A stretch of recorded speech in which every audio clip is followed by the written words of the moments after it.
Peace. This is a meat and potato sorcery production starring myself, the Water Alchemist. And today I would like to talk to you about a conversation that I had with Jim Kelly, Spirit. For those who don't know, Jim Kelly was an African American martial artist, and his breakout role was in the 1973 movie along with Bruce Lee and John Saxon, Enter the Dragon. So let's get right into the metaphysics. For the last week, I have been watching interviews on YouTube about the martial artist Jim Kelly, whether it was outtakes from Enter the Dragon, Three the Hard Way, Black Belt Jones, etc. For the last week, I've been incredibly fascinated with him. So I said, well, let me try and make contact with him. And sure enough, I did make contact with him. And I asked the sensei, I said, have you been trying to connect with me? And would you like for me to communicate to the current generation? And he was like, yes, absolutely. That was the whole purpose. I don't believe in coincidences, that any sorcerer or magician will tell you the same. So Jim Kelly was born in 1947 and originally attended the University of Louisville on a scholarship for football.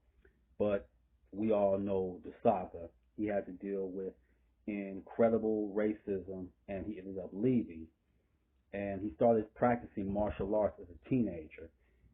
And he was teaching martial arts the same as Bruce Lee when Bruce Lee was in San Francisco. And what had happened was his first role was in a movie called Melinda.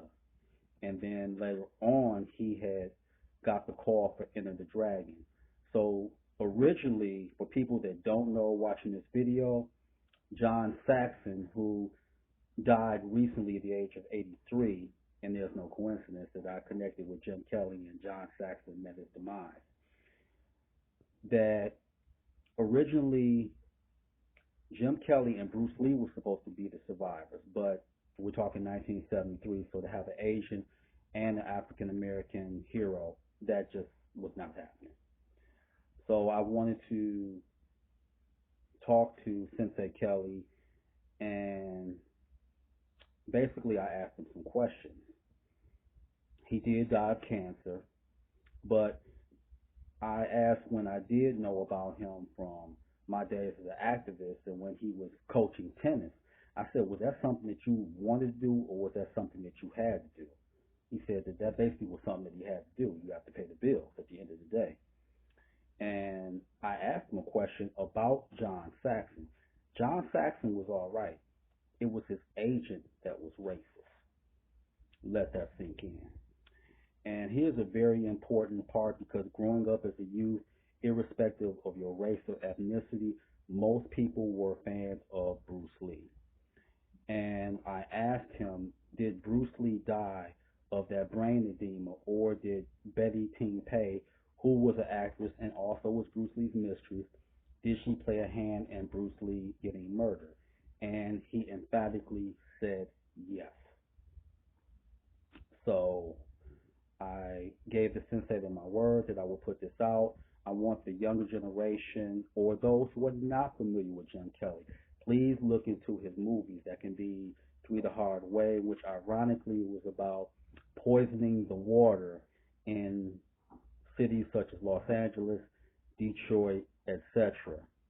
1974.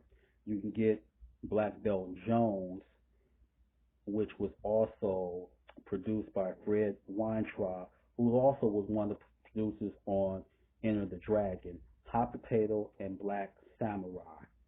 The whole thing is we have our greatness and we stand on the shoulders of our ancestors and those great men and women of any race that know that the greatness that we come to have is only because of them. So again, it was a pleasure talking to the sensei, and I wanted to communicate this message from him to you.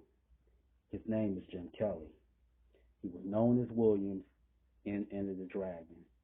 And also, for those that would like to know, I asked him, did he ever donate or help out revolutionary organizations? And he said that he did.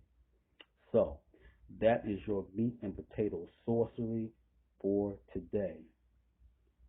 Be water, my friend.